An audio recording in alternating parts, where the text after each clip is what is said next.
சாமி சரணம். சாமியே சரணம் ஐயப்பா. நான் நல்லா இருக்கேன் சாமிமார்களே. நீங்களும் கண்டிப்பா நல்லா இருப்பீங்க. நல்லா இருக்கணும். எல்லாம் வல்ல நம்ம ஐயப்பன்கிட்ட பிரார்த்தனை பண்ணிக்கலாம். எதுக்கான இந்த வீடியோனா, மண்டல மகர விளக்கு தொடங்கிட்டுங்க. நெறைய சாமிமார்கள் சந்தேகம் கேட்டுட்டே இருக்கிறீங்க.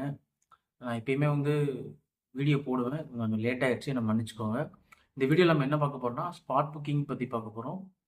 அப்புறம் பெரிய பாதை, சின்ன பாதை, புல்மேட்டு பாதையில் உள்ள நடைமுறைகள், அன்னதானம் எங்கெல்லாம் குடுத்துட்ருக்காங்க அப்படின்றத பார்க்க போறோம். கொஞ்சம் பொறுமையா பாருங்க. முழுசா பாருங்க. முழுசா பார்த்துட்டு சந்தேகம் கேளுங்க. நான் இந்த வீடியோல சொல்லாத ஏதாவது ஒரு செய்தி இருந்தா சந்தேகமா கேளுங்க. முழுசா பார்க்காம நீங்க கமெண்ட் பண்ணீங்கன்னா, அ நல்லா இருக்காது சாமிமார்களே. கொஞ்சம் ஒரு 10 நிமிஷம், ஒரு 15 நிமிஷம் எடுத்துட்டு, நீங்க வந்து உங்க சந்தேகத்த கேளுங்க.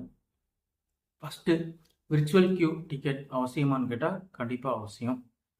உங்களுக்கு தெரியும், அ 5 வயதுக்கு கீழ உள்ள குழந்தைகளுக்கு தேவை கிடையாது. 5 வயதுக்கு மேல யார் இருந்தாலும் உங்களுக்கு விர்ச்சுவல் கியூ டிக்கெட் அவசியம். பெண்களா இருந்தா 10 வயசுக்கு மேல 50 வயசுக்கு கீழ வந்து உங்களுக்கு வந்து அனுமதி கிடையாதுன்றது உங்களுக்கு நல்லாவே தெரியும் சாமிமார்களே. அத நீங்க பார்த்துக்கோங்க. ஆண்கள் வந்து உங்களுக்கு 5 வயசுக்கு மேல யாரா இருந்தாலுமே வந்து உங்களுக்கு வந்து விர்ச்சுவல் கியூ டிக்கெட் அவசியம். அடுத்து ஸ்பாட் புக்கிங் வந்துடலாம். ஸ்பாட் புக்கிங் வந்து இப்ப கரண்டா அவைலபிளா இருக்கிறது 2 இடம். 2 இடம் என்னன்றத சொல்லிடுறேன். அதுக்கப்புறம் நீங்க என்கிட்ட டவுட் கேளுங்க. சத்திரம், புல்மேடு. சத்திரம், புல்மேடுல வந்து அதாவது புல்மேட்டு பாதை தொடங்கக்கூடிய சத்திரம் இடத்துல உங்களுக்கு ஸ்பாட் புக்கிங் இருக்கு. அது புல்மேட்ல வர்றவங்களுக்கு மட்டும். காலையில 2 மணிக்கெல்லாம் போய் கியூல நிக்கிறதா ஒரு செய்தி கேள்விப்பட்டேன். புல்மேட்டு பாதை வந்து காலையில 7 மணிக்கு அலோவ் பண்றாங்க. பழைய டைம் மத்தியானம் 1 மணிக்கு. இப்போ 12 மணியா மாத்திட்டாங்க. 12 டூ 12 மணிக்கு க்ளோஸ் பண்ணிருவாங்க. உங்களுக்கு 12 மணி வரைக்கும் ஸ்பாட் புக்கிங் உண்டு. காலைல 6 மணிலேருந்து மத்தியானம் 12 மணி வரைக்கும் ஸ்பாட் புக்கிங் உண்டு. நீங்க புல்மேட்டு பாதையில பயணிக்கிறதுக்கு. அது புல்மேட்டு பாதையில பயணிக்கிறவங்களுக்கு மட்டும்தான். மத்தபடி பார்த்தீங்கன்னா, உங்களுக்கு வந்து நிலக்கல்ல இருக்கு. நிலக்கல்ல வந்து உங்களுக்கு 5000 சொல்லியிருந்தாலும், உங்களுக்கு வந்து சன்னிதானத்த கூட்டத்த பொறுத்து குடுத்துட்டே இருக்காங்க. நிலக்கல் போய் ஸ்பாட் புக்கிங் பண்ணலன்னு சொல்லி யாரும் திரும்ப வந்தது இல்ல சுவாமிமார்களே. என் கேங்ல 10 பேர் இருக்கேன். 10 பேர் போய் கியூல நிக்க வேண்டிய நிலக்கல் ஸ்பாட் புக்கிங் சென்டர்ல. நீங்க ஒரு ஆள் 10 பேரோட ஆதார் கார்டு எடுத்துட்டு போயிட்டு, நீங்க கண்டிப்பா போய் கியூல நிக்கணும். அவங்க போட்டு குடுத்துருவாங்க. ஒரு 1 மணி நேரம், 2 மணி நேரம். ஆனா கண்டிப்பா கிடைக்கும். இப்ப சில தகவல்கள்லாம் பரவிட்டு இருக்கு. ஆதார் கார்டு காமிச்சாலே போயிரலாமா? இதத்தான் சொல்றாங்க. ஸ்பாட் புக்கிங் சென்டர்ல போய் ஆதார் கார்டு காமிச்சா போயிரலான்ட்டு. சில சாமிமார்கள் வீடியோலாம் போட்டிருந்தாங்க நான் பார்த்தேன். அதெல்லாம் கிடையாது. ஸ்பாட் புக்கிங்லாம் தேவையில்ல. பம்பையில போயிட்டு அந்த போலீஸ்காரங்கிட்ட ஆதார் கார்டு காமிச்சாலே விட்டுருவாங்க அப்படின்ட்டு. ஒரு கேங்ல ஒரு 10 பேர் வந்திருக்காங்க. ஒரு சாமிக்கு மட்டும் இல்ல அப்படின்னு போய் நீங்க ஏதாவது ரிக்வெஸ்ட் பண்ணீங்கன்னா, விட்டுருக்காங்க. விட்டாங்க. ஒரு ஆள் 2 ஆள நான் பார்த்தேன். மொத்தமா போய் நின்னீங்கன்னா விடமாட்டாங்க. அந்நேரம் போய் திருப்பி நிலக்கல் போயிட்டு வா, போய் எடுத்துட்டு வான்னு சொல்லிருவாங்க சாமிமார்களே. அதனால நம்ம எதற்கும் தயாரா தான் நான் போணும். பம்பையில போயிட்டு, நான் எதுவுமே இல்லாம போய் நீங்க வந்து ஆதார் கார்ட காமிச்சு, விட்ட சாமிகளும் இருக்காங்க, விடாத சாமிகளும் இருக்காங்க. அதெல்லாம் நம்ம ஐயப்பன் தான் நம்ம கூட வந்து துணைக்கு நிக்கணும். அதனால என்ன சொல்றேன்னா, அந்த மாரி செய்யாதீங்க. கேரளா கவர்மெண்ட் ஒரு உத்தரவு குடுத்துருக்காங்க. கோர்ட் உத்தரவு குடுத்துருக்காங்க. ஒரு நாளைக்கு 5000 ஸ்பாட் புக்கிங், 75,000 பக்தர்கள்னு. அத நீங்க ஃபாலோ பண்ணி, நீங்க வந்து கண்டிப்பா சபரிமலை யாத்திரை மேற்கொள்ளுங்க. நீங்க நீங்க வந்து நிலக்கல் போனீங்கன்னா, உங்களுக்கு வந்து அ எப்பனாலும் ஸ்பாட் புக்கிங் போட்டு குடுத்துட்டே இருப்பாங்க. நீங்க வந்து அத பத்தி கவலைப்படவே வேணாம். தயவு செஞ்சு ஸ்பாட் புக்கிங் பத்தி போடாம, எதுவும் பண்ணாம, நீங்க பம்பைல போய் போலீஸ்காரன்ட்ட காமிச்சீங்கன்னா, அது உங்க நேரத்த பொறுத்து. நான் தவறா உங்கள வழிநடத்த மாட்டேன். என்னுடைய வீடியோவ பார்த்துட்டு, நான் குடுக்குற அறிவுரைய பார்த்துட்டு, ஏதாவது ஒரு சாமி எனக்கு பயன்பட்டா போதும். ஏன்னா கமெண்ட்ல நீங்க என்ன போட்டாலும் எனக்கு அத பத்தி கவலையே கிடையாது சாமிமார்களே. அடுத்து பார்த்தீங்க அப்டின்னா, உங்களுக்கு ஸ்பாட் புக்கிங் முடிஞ்சு போச்சு. எல்லாமே முடிஞ்சுட்டு ஒன் பை ஒன்னா வந்துருவோம். சின்ன பாதை. நீலிமலை, அப்பாச்சிமேடு பாதை வழியில மட்டும் தான் ஏற விடுறாங்க. டிராக்டர் பாதையில இறங்க விடுறாங்க. நீங்க அங்க போய் டிராக்டர் பாதையில போய் என்ன விடுங்கன்னு கேட்டா, அதுக்கு விட மாட்டாங்க. ஃபர்ஸ்ட்டு அங்கே உங்களுக்கு கிளாரிட்டி வந்துக்கோங்க. நீங்க யாரா இருந்தாலும் நீலிமலை, அப்பாச்சிமேடு பாதை வழியா தான் உங்கள ஏற விடுவாங்க. உங்களுக்கு கூட்டம் அதிகமா இருந்தா பம்பையிலேயே அடைச்சு அடைச்சு தான் விடுறாங்க. அடுத்த லாக் எங்க பண்றாங்கன்னா, அந்த மரக்கூடத்துல இருக்கக்கூடிய அந்த ஷெட்டு அதில விடுறாங்க. அங்கேயே நீங்க கணிச்சிடலாம். அங்க உங்கள அடைச்சாங்கன்னா கூட்டம் இருக்குன்றது அர்த்தம். அதுக்கடுத்து அந்த சரபோத்தி கியூ காம்ப்ளெக்ஸ்ல இருந்து அடைப்பாங்க. அடைச்சு அப்படியே வருவாங்க. நடப்பந்தல்ல வந்து விடுவாங்க. உங்களுக்கு சன்னிதானத்தில கூட்டம் அதிகமா இருந்துச்சு அப்படின்னா, உங்களுக்கு நட அடைச்ச பிறகும் உங்கள வந்து 18ஆம் படி ஏற அனுமதிப்பாங்க. அதுக்கப்புறம் நீங்க சிவில் தரிசனத்தில வந்து பார்த்துக்கணும். அத நீங்க பார்த்துக்கலாம். இப்போ வரைக்கும் 11 மணி வரைக்கும் நைட்டு வந்து தரிசனத்துக்கு வந்து அலோவ் பண்ணிட்டு இருந்தாங்க. போன வாரம் பார்த்தீங்கன்னா, நான் சன்னிதானத்தில இருக்கும்போது நைட்டு 11 மணி 10க்கு தான் ஹரிவராசனமே போட்டாங்க. 11:10க்கு ஹரிவராசனம் போட்டு 11:20 தான் நட அடைச்சாங்க. ஆனா நேத்து திருவிதாங்கூர் தேவஸ்வம் போர்டு வந்து அதிகாரப்பூர்வமாவே சொல்ட்டாங்க. நாங்கள் 45 நிமிஷம் அதிகரிச்சிருக்கோம் அப்படின்னு சொல்லி அதை அமல்படுத்திட்டாங்கன்னு எனக்கு தெரியல சாமிமார்களே. அதாவது அவங்களுடைய அஃபிஷியல் டைமிங் வந்து நைட்டு 11 மணி. ஆனால் அவங்க சொன்னது நாங்கள் 11:45 தான் அடைப்போம் அப்படின்னு சொல்லியிருக்காங்க. அதனால் வந்து 3500 பக்தர்கள் வந்து எக்ஸ்ட்ரா சாமி பார்க்கலாம்னு சொல்லி அவங்க ஒரு கால்குலேஷன் வந்து சொல்கிறாங்க. என்னதான் சன்னிதானம் வந்து லேட்டாக அடைச்சாலும் காலையில் 3 மணிக்கு நட திறந்துருவாங்க. ஸோ கூட்டம் வந்து நான் கூட்டம் இல்லாமல் இருந்தால் தான் வருவேன் அதெல்லாம் நீங்கள் நினச்சிக்காதீங்க. ஏன்னா நீங்கள் இது வந்து மாத பூஜை இல்லை. போன புரட்டாசி மாத பூஜையிலே எவ்வளோ ஐப்பசி மாத பூஜையிலே ஒரு 2 நாள் எவ்வளோ கூட்டம் இருக்குன்றது அந்த மாதம் போயிட்டு வந்த சாமிமார்களுக்கு கண்டிப்பாக தெரிஞ்சிருக்கும். ஆனால் கூட்டம் இருக்கா இல்லையா பம்பையில், நான் திருப்பி திருப்பி சொல்கிறேன், பம்பையிலையும் சரி சபரிமலை சன்னிதானத்துலேயும் சரி எவ்வளோ கூட்டம் இருக்குன்றதை சொல்லவே முடியாது. ஏன்னா நீங்கள் நல்லா பார்த்துருப்பீங்க. நீங்கள் திடீர்னு சபரிமலை ஏறிட்டு இருக்கும்போதே கேட்பீங்க, ஒரு சாமிகிட்ட கேட்பீங்க. இடையிலே எக்ஸாம்பிள் நீங்கள் மரக்கூடத்தில் பார்த்துருப்பீங்க, சாமி நீங்கள் எப்போ ஏற ஆரம்பிச்சிங்க. ஒரு சாமி சொல்லியிருப்பாரு நீங்கள் கிளம்புன டயத்துலேருந்து 1 மணி நேரத்துக்கு முன்னாடி சொல்லியிருப்பாரு.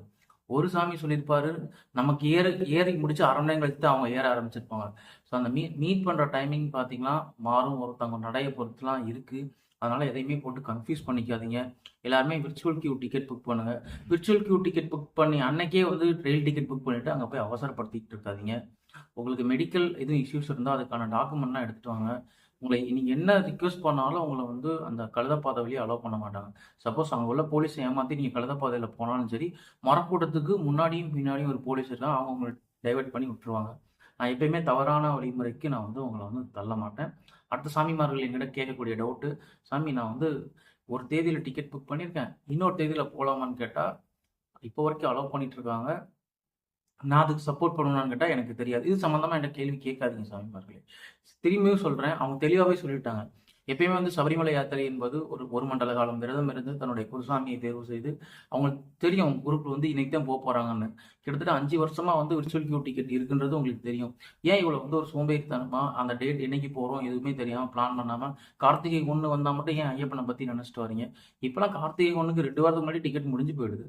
ஸோ அதை நீங்கள் பார்த்துட்டு நீங்கள் ஒரு தேதி புக் பண்ணிவிட்டு மற்ற ஒரு தேதியில் போயிட்டு கேரள காவல்துறை வந்து கூட்டத்தை கட்டுப்படுத்த தவறிட்டாங்கன்னு போய் சொல்லிடுறீங்க. இப்போ வரைக்குமே சபரிமலையில் உள்ள கூட்டத்துக்கான காரணம் ஒரு தேதியில் டிக்கெட் புக் பண்ணிவிட்டு இன்னொரு தேதியில் வரீங்க. கேரளா காவல்துறை அலோவ் பண்ணிட்டு இருக்காங்க. ஆனால் நம்ம பழி வந்து கேரளா காவல்துறை மேலே போடுறோம். இதே உண்மையான ஒரு நிலவரம். ஸோ அந்தந்த தேதியில் புக் பண்ணிவிட்டு அந்தந்த தேதியில் வர்றதுக்கான வேலைகளை வந்து சாமிமார்கள் வந்து நீங்கள் பார்க்கலாம். நீலமேல அப்பாச்சி மேடு பாதை உங்களுக்கு ஏறுறது, உங்களுக்கு வந்து கழுதப்பாதை வந்து இறக்குறதுக்கு அனுமதிக்கிறாங்க. அங்கங்கே மெடிக்கல் ஆக்சிஜன் பார்லர் எல்லாமே அவங்களுக்கு வச்சுருக்காங்க. உங்களுக்கு தேவையான மெடிக்கல் இதை நீங்கள் எடுத்துகிட்டு வரணும். டோலி சர்வீஸ் வந்து ஒரு கிலோவுக்கும் ஒரு ரேட் வச்சுருக்காங்க. போகிறதுக்கு ஒரு ரேட்டு, வர்றதுக்கு ஒரு ரேட் இருக்குது. அப்புறமேல் வேறு ஒரு ஷார்ட்ஸில் வந்து அது எவ்வளோ ரேட்டுன்றதை நான் சொல்கிறேன். சன்னிதானத்துக்கு போயிட்டீங்க அப்படின்னா உங்களுக்கு அந்த அப்பம் அரவணை கவுண்டர் வந்து ஸ்பெஷல் அரவணை கவுண்டர்லாம் போட்டிருக்காங்க. எப்பயுமே கற்பூர ஆலி பக்கத்தில் அப்பம் அரவணை கவுண்டர் இருக்கும். இப்போ எங்கே இருக்குன்னா எக்ஸ்ட்ரா எங்கே வச்சுருக்காங்கன்னா மஞ்சள் மாதா கோயில் பக்கத்தில் அங்கே ஒரு நடப்பந்தல் இருக்குது. அங்கே 2 இடத்துல இருக்குது. நீங்கள் வந்து கேஷ் கொடுத்து வாங்கிக்கலாம், கார்டில் வாங்கிக்கலாம், யூபிஐ பேமெண்ட் பண்ணிக்கலாம், பல்க் அரவணை வாங்கிக்கலாம். நீங்கள் ஆன்லைனில் புக் பண்ணியிருந்தீங்கன்னா அதை பிரிண்ட் அவுட் எடுத்துகிட்டு வந்துடுங்க. அங்கே போய் பிரிண்ட் அவுட் எடுக்க முடியாது. நான் வந்து டிக்கெட் புக் பண்ணும்போது அப்பம் அரவணை வாங்கி காசு பேமெண்ட் பண்ணிட்டேன் அப்படின்னா அதை ஒரு காப்பி எடுத்துகிட்டு வந்து கொடுத்தேன் உங்களுக்கு வந்து ஆகணுங்க. அன்னதானம் வந்து மாளிகைப்புறத்துக்கு பேக் சைடில் வந்து கவர்மெண்ட் கொடுத்துட்ருக்காங்க. எந்த ஒரு ப்ரைவேட்டுமே அன்னதானம் வந்து சபரிமலை சன்னிதானத்தில் வந்து உங்களுக்கு கொடுக்க அனுமதி கொடுக்கல. எங்கே இருக்குது அப்படின்னா உங்களுக்கு மாளிகைப்புறம் பக்கத்தில் அன்னதான மண்டபம் இருக்குது. மேலே வந்து கவர்மெண்ட் விதி இருக்குங்க. அது ஒரு ஆளுக்கு எவ்வளோ ரேட் சார்ஜ் பண்ணுவாங்கன்றது கூட்டத்தை பொறுத்து மாறுங்க. ப்ரைவேட் விதி பார்த்திங்கன்னா அப்படியே நடப்பந்தலுக்கு மேலே போனீங்க அப்படின்னு நிறைய ப்ரைவேட் விதி 50 ரூபாலேருந்து 80 ரூபா வரைக்கும் கூட்டத்தை பொறுத்து சார்ஜ் பண்ணுறாங்க. காமனான சார்ஜிங் பாயிண்ட் உங்களுக்கு இருக்கும். நீங்கள் வந்து ரெஸ்ட் எடுக்கிறதுக்கான உங்களுக்கான வசதிகள் இருக்கும். அது பக்கத்தில் உங்களுக்கு ப்ரைவேட் ஹோட்டல் நிறையா இருக்குது. நம்ம ஹரிபவன் இருக்குது. உங்களுக்கு ப்ரைவேட்டாக வேணும்னா நம்ம தமிழ்நாடு டேஸ்ட்டில், நான் வந்து ஹரிபவனுக்கு ப்ரமோட் பண்ணலை, ஓரளவுக்கு தமிழ்நாடு டேஸ்ட்டு இட்லி தோசை எல்லாம் கிடைக்கிது அந்த ஒரு ஹோட்டலில் தான். நான் அங்கே போய் ராயலாக சபரிமலையில் போய் ஸ்டார் ஹோட்டல் ரேஞ்சுக்கெலாம் எதிர்பார்க்கக்கூடாது.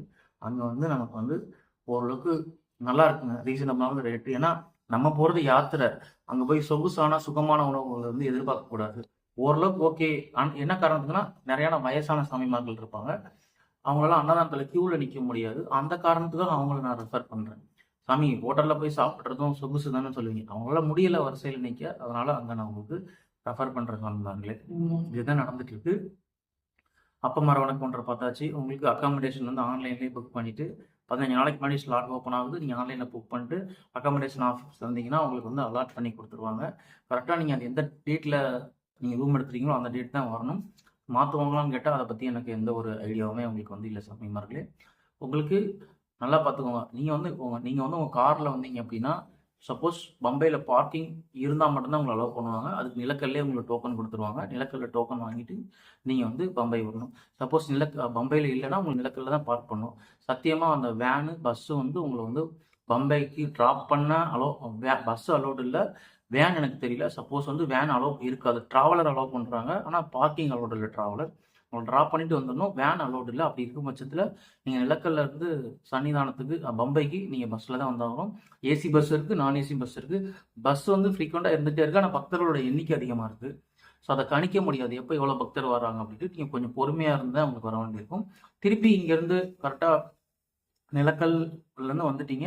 திருப்பி நிலக்கல்ல இருந்து பம்பையிலேருந்து நிலக்கல் போகிறதுக்கு ஒரு ஐயப்பன் சிலை ஒன்று இருக்கும். அது பக்கத்தில் இருக்கிறது தான் வந்து நிலக்கல் போகிறதுக்கான பஸ் ஸ்டாண்டு. நான் வெளியே இடத்துக்கு போகிறேன், நான் வந்து சென்னை போகணும், மதுரை போகணும், திருச்சி போகணும், கோட்டயம் போகணும், எர்ணாகுளம் போகணும், பத்தனம்திட்டா போகணும், செங்கனூர் போனால் Pamba bus stand, regular bus stand. அந்த நிலக்கல் பஸ் ஏறுற இடத்துலேருந்து ஒரு 500 மீட்ரு 1 கிலோமீட்டர் நடந்து போனீங்கன்னா அதான் பம்பா பஸ் ஸ்டாண்டு. அங்கே போனீங்கன்னா வெளியூர் பஸ்களுக்கு அங்கே தான் நீங்கள் ஏறணும். அங்கே போனால் தான் உங்களுக்கு இடம் கிடைக்கும். குமுளிக்கு கூட நீங்கள் வந்து அங்கே தான் போய் ஏறியாகணும். தமிழ்நாடு பஸ்ஸும் அங்கே தான், சென்னை பஸ்ஸு எல்லாம் கவர்மெண்ட் டிஎன்எஸ்சிடிசி ஆஃபீஸே வந்து அங்கே தான் உங்களுக்கு வந்து இருக்குது. நீங்கள் அங்கே போனீங்கன்னா தான் அங்கே வெளியூர் போகிறதுக்கு உங்களுக்கான பஸ் ஃபெசிலிட்டி வந்து அங்கே வந்து கிடைக்கும். சப்போஸ் டே டைமாக இருந்துச்சு, கூட்டம் அதிகமாக இருந்துச்சுன்னா ஷட்டில் பஸ் இருக்கும். ஷட்டில் பஸ் வந்து நம்பாதீங்க தான் நான் சொல்லுவேன். என்ன ரீசன் அப்படின்னா, சில சமயம் இருக்கும், சில சமயம் இருக்காது. அதனால் உங்களுக்கு வந்து அந்த திரிவேணி பஸ் ஸ்டாண்டுன்னு சொல்லுவாங்க. அந்த ஐயப்பன் சிலையிலேருந்து திரிவேணி பஸ் ஸ்டாண்டுக்கு வந்து உங்களுக்கு வந்து பஸ் ரன் பண்ணுவாங்க. அந்த பம்பா பஸ் ஸ்டாண்ட் மன்னிக்கும். திரிவேணி பஸ் ஸ்டாண்ட் வந்து பம்பா பஸ் ஸ்டாண்டுக்கு வந்து உங்களுக்கு பஸ் ரன் பண்ணுவாங்க. அதில் நீங்கள் போனீங்க அப்படின்னா அங்கே இறங்கிடலாம். உங்களுக்கு பஸ்ஸஸ் இருக்குது. ஃபில்லாக தான் உங்களுக்கு வந்து எடுப்பாங்க. சன்னிதானத்தில் வந்து இந்த டிசம்பர் 25, 26, 27க்கு நேற்று ஸ்லாட் ஓப்பன் ஆச்சு. ஒரு நாளைக்கு 30,000 கொடுத்தாங்க. இன்னொரு நாள் வந்து 30,000 கொடுத்தாங்க. அது கண்ண மூடி நைட்டு 12 மணிக்குள்ள எல்லாம் முடிஞ்சு போச்சு. என்ன ரீசன் அப்படின்னா, டிக்கெட்டே கிடைக்காதவங்க டக்குன்னு ஓப்பன் பண்ணி அந்த ஸ்லாட் போட்டாங்க. அவங்க அந்த தேதி தான் வருவாங்களான்னு கேட்டால் எனக்கு தெரியாது. அந்த தேதி டிக்கெட் புக் பண்ணிட்டு நாளைக்கு கூட போகக்கூடிய பக்தர்கள் இருக்காங்க. அறியாமையில் பண்ணுறாங்க. நான் என்ன சொல்கிறேன்றது எனக்கு தெரியல சாமிமார்களே. டிசம்பர் மாதம் 27ஆம் தேதி காலையில் 10 மணியோட நெய்யபிஷேகம் வந்து முடியுது. அதை நீங்கள் கனெக்ட் பண்ணி நீங்கள் வந்து பார்த்துக்கோங்க. சபரிமலை சன்னிதானத்தில் டெய்லி காலைல 3:30லேருந்து காலைல 11 மணி வரைக்கும் 10 மணியோ 11 மணியோ நெய்யபிஷேகம் இருக்குது சாமி. இடையில ஒரு பூஜை இருக்கும். அந்த பூஜை இல்லாமல் நெய்யபிஷேகம் வந்து உங்களுக்கு வந்து அலோவ் பண்ணிகிட்ருக்காங்க. ஸோ இதை என்னால் முடிஞ்ச அளவுக்கு நான் கவர் பண்ணிட்டேன். அடுத்து பார்த்தீங்கன்னா, இது சின்ன பாதையை முடிச்சாச்சு. உங்களுக்கு பம்பையிலே வந்து டெம்பரரி ஷெட் இருக்குது. அந்த ஷெட்டில் நீங்கள் வந்து ரெஸ்ட் எடுத்துக்கலாம். அது பக்கத்துலேயே வந்து நடமாடும் ஏடிஎம் சொல்லி ஒன்று வச்சுருக்காங்க. ஷெட்டு பக்கத்துலேயே இருக்கும். அங்கே நீங்கள் ஏடிஎம் இருக்குது. ஹோட்டல் ஃபெசிலிட்டியும் பம்பையில் இருக்குது. டாய்லெட் ஃபெசிலிட்டி இருக்குது. சன்னிதானத்திலும் டாய்லெட் ஃபெசிலிட்டி இருக்குது. விரி இருக்குது. அக்காமடேஷன் இருக்குது. ஹோட்டல் இருக்குது. சன்னிதானத்தில் 2 ஏடிஎம் இருக்குது. தனலட்சுமி பேங்க்னு ஒரு ஏடிஎம் இருக்குது. எஸ்பிஐ ஏடிஎம் இருக்குது. அங்கே உள்ளே காவல்துறை அதிகாரிகிட்ட கேட்டிங்கன்னா அங்கே நீங்கள் சொல்லலாம். சப்போஸ் உங்கள் கூட்டத்தில் யாரும் மிஸ் ஆகிட்டாங்க, இல்லை நீங்களே மிஸ் ஆகிட்டீங்க, நான் சன்னிதானத்தில் போய் எங்கே போகணும், பப்ளிசிட்டி ஆஃபீஸ், அதாவது நடப்பந்தல்ல பப்ளிசிட்டி ஆஃபீஸ்னு ஒன்று இருக்கும். அங்கே போய் நீங்கள் உங்கள் மைக் அனௌன்ஸ் பண்ணிங்கன்னா நீங்கள் போகலாம். சன்னிதானத்துலேயும் நிறையா, அதாவது ஹோமியோபதி, அலோபதி, சித்தா, ஆயுர்வேதிக் எல்லா ஹாஸ்பிட்டலுமே இருக்குது. தெளிவாக சொல்கிறேன். சன்னிதானத்தில் பிஎஸ்என்எல் டவர் மட்டும் தான் கிடைக்குதுங்க. நல்லா கேள்விக்கோங்க. ஜியோ டவர் எல்லாமே இருக்கும். ஏர்டெல், வோடாஃபோன் எல்லாமே உங்களுக்கு இருக்குது. ஆனால் இஷ்யூ என்னென்னா, கூட்டம் அதிகமானனால நெட்வொர்க் ரேஞ்ச் கிடைக்க மாட்டேங்குது. கால் யாருக்கும் அதிகமாக போக மாட்டேங்குது. நெட்டு கனெக்ட் ஆக மாட்டேங்குது. ஜிபேலாம் அலோவ் பண்ணுறாங்க. நீங்கள் பிஎஸ்என்எல் இருந்தால் டக்குன்னு நெட்டு கனெக்ட் ஆகுது. மற்ற இதுக்குமே வந்து டவர் இருக்குது, நெட்டு கனெக்ட் ஆக மாட்டேங்குது. ஸோ வந்து நீங்கள் கேஷ் கொஞ்சம் எடுத்துகிட்டு வந்துடுங்க. புல்மேட்டு பாதை டைம், அடுத்து புல்மேட்டுக்கு பாதை வந்துடலாம். புல்மேட்டு காலையில் 7 மணிலேருந்து மத்தியானம் 12 மணி வரைக்கும் டைம் கொடுத்துருக்காங்க. சத்திரம் வந்துடணும். சத்திரத்துலேருந்து ஒரு 16 கிலோமீட்டர் காணன பாதை. இடையில ஒரு இடத்துல மட்டும்தான் உங்களுக்கு ஹோட்டல் இருக்குது. புல்மேட் இடத்துல ஹோட்டல் இருக்குது. ஃபாரஸ்ட், கஞ்சி, கட்டங்காஃபிலாம் உங்களுக்கு கிடைக்கும். இப்போ கூட்டம் வந்து அதிகமாக போய்கிட்டு இருக்குது. யானைகள் நடமாட்டம் இருக்குது. இந்த ஞாயிற்றுக்கிழமை கூட யானை வந்து குறுக்கால வந்து நியூஸ்லலாம் வந்தது. ஸோ பார்த்து பத்திரமா போங்க. நான் தவிர்த்துருங்கன்னு நான் சொல்லுவேன். குழந்தைகளை கூட்டிகிட்டு போகாதீங்க. ஏன்னா நீங்கள் அந்த 8 மணி நேரம் கிட்டத்தட்ட 4 to 5 மணி நேரம் நடக்கிறதுக்காகவும், அதுக்கு பம்பையிலே பம்பா பாதையிலே நடந்தோம் 5 மணி நேரம் கூட கியூவில் நிற்க மாட்டீங்க. எல்லாமே கூட்டி கழிச்சு பார்த்தீங்கன்னா உங்களுக்கு ஒரே மாதிரி தான் இருக்குது. நான் ஐடியா சொல்லுவேன் அதை தவிர்த்தரலான்னு சொல்லிட்டு. ஆனால் சில பேர் போகிறவங்க இருக்காங்க, ரெகுலராக போகிறவங்களுக்கு அது ஓகே, மற்றவங்களுக்கு தவிர்த்தரலாம். நான் ஒரு ஐடியா சொல்கிறேன் தவிர்த்தரலான்னு. அது உங்களுடைய இஷ்டம், உங்களுடைய குருசாமியோட இஷ்டம். அது வந்து அடுத்து திருப்பி புல்மேட்டில் ரிட்டன் ஏறலாம். அது வந்து டைமிங் வந்து 8 to 11 கொடுத்துருக்காங்க. நீங்கள் பாண்டி தாவளத்துக்கு வந்து 8 மணிலேருந்து 11 மணிக்குள்ள வந்தீங்கன்னா திருப்பி உங்களுக்கு ஏற வந்து அலோவ் பண்ணுவாங்க. பொருள் குழி தீர்த்தத்தில் யானைகள் நடமாட்டம் வந்து அதிகமாக இருக்கிறதுனால புல்மேட்டு பாதையில் வரக்கூடிய சாமிமார்கள் பொருள் குழி தீர்த்தம் போய் குளிக்கிறத தவிர்த்துலாம்னு சொல்லி கேரளா வனத்துறை சொல்லியிருக்காங்க. எங்கே குளிக்கலாம்னு கேட்டால் பசும குளத்தில் வந்து உங்களுக்கு வந்து குளிக்கலாம். புல்மேட்டு பாதையில் வர்றவங்களுக்கு அந்த டோக்கனை காமிச்சிங்கன்னா உங்களை எங்கே அலோவ் பண்ணுவாங்க அப்படின்னா, நடப்பந்தலில் பம்பையிலேருந்து வர்றவங்களுக்கு பெரிய நடப்பந்தலில் கியூ இருக்கும். அதுக்கு ஆப்போசிட்டில் ஒரு கியூ இருக்கும். அந்த புல்மேட்டு பாதையில் வர்றவங்களுக்கு, எஸ்பெஷலி ஃபார் வந்து புல்மேட்டு பாதையில் வரக்கூடிய பக்தர்களுக்கு. புல்மேட்டு பாதையில் உங்களுக்கு கடைகள் எதுவுமே உங்களுக்கு கிடையாது. இடையில தங்கவும் முடியாது. டாய்லெட் ஃபெசிலிட்டியும் உங்களுக்கு வந்து இல்லை. புல்மேட் அந்த உங்களுக்கு பார்த்தீங்கன்னா, அந்த புல்மேட் ஹோட்டல் பின்னாடி ஒரு டாய்லெட் இருக்கும். அது யாருக்கானதுன்னா, அந்த அவங்க அங்குள்ள ஃபாரஸ்ட் ரேஞ்சருக்கான டாய்லெட். மற்றபடி நமக்கு சாமிமார்களுக்கும் எங்கேயுமே இல்லை. அங்கே எங்கே இடையில 1 கிலோமீட்டர் 2 கிலோமீட்டருக்கு தண்ணி கொடுக்காங்க. கழுதக்குழி, வாட்ச் டவர் இப்படின்ற இடத்துல தண்ணி கொடுத்துட்ருக்காங்க. பிளாஸ்டிக் வந்து உங்களுக்கு சுத்தமாக அலோடு இல்லை. நீங்கள் சாப்பாடு வேணும்னா கூட இலையில மடக்கி இந்த மாதிரி தான் எடுத்துகிட்டு வரணும். சாக்லேட் எல்லாமே எடுத்துருவாங்க. ரெயின் கோட்டு, குடை வச்சுக்கோங்க. சப்போஸ் மழை பெஞ்சா சின்ன பாதையில் நீங்கள் எப்போனாலும் போகலாம். உங்களுக்கு வந்து பெரிய பாதை, புல்மேட்டு பாதையில் வந்து அலோடு இல்லை. அடுத்து பார்த்தீங்கன்னா, உங்களுக்கு பெரிய பாதை வந்துடலாம். பெரிய பாதை உங்களுக்கு மழை பெஞ்சா அலோவ் பண்ண மாட்டாங்க. ஃபஸ்ட்டு எருமேலியில் நீங்கள் ஸ்டார்ட் பண்ணிங்கன்னா, கோழிக்கோக்கோ செக் போஸ்ட்டு. அதை இப்போ மண்டல காலம் என்ன சொல்லியிருக்காங்கன்னா, காலையில் 6 மணிலேருந்து சாயங்காலம் 5 மணி வரைக்கும் அலோவ் பண்ணுறாங்க. அந்த புண்ணிய பூங்காவனத்தில் என்ட்ரி ஆகும்போது. அடுத்து அந்த புண்ணிய பூங்காவனம் என்ட்ரி ஆகும்போது, இருமுனிக்கரா அந்த முருகன் கோயில் அன்னதானம் கஞ்சி கொடுப்பாங்க. அப்புறம் பத்ரகாளியம்மன் கோயில் வந்துட்டு அங்கேயும் கொடுப்பாங்க. அது டைமிங் தான். உங்கள் லக்கு உங்களுக்கு இருந்தால் இருக்கலாம்.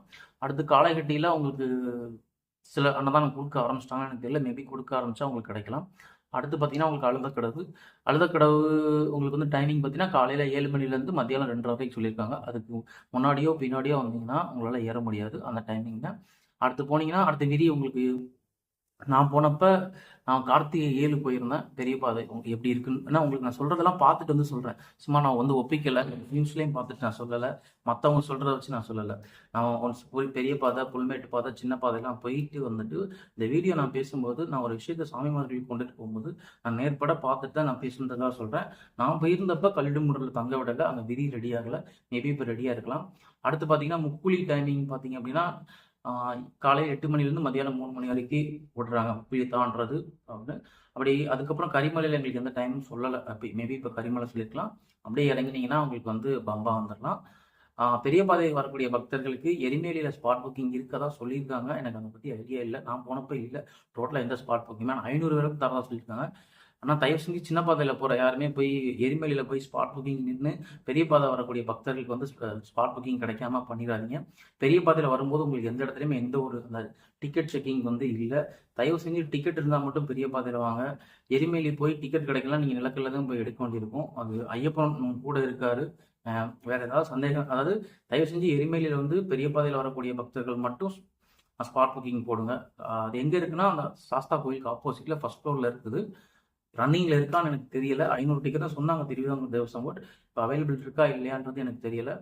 சுவாமி சரணம், சாமியே சரணம் ஐயப்பா. எனக்கு தெரிஞ்ச எல்லா தகவலையும் நான் பகிர்ந்திருக்கேன். கண்டிப்பாக அதை பார்த்துட்டு எல்லா ஐயப்பா பக்தரும் பயன்பெறுங்க. சுவாமி சரணம், சாமியே சரணம் ஐயப்பா.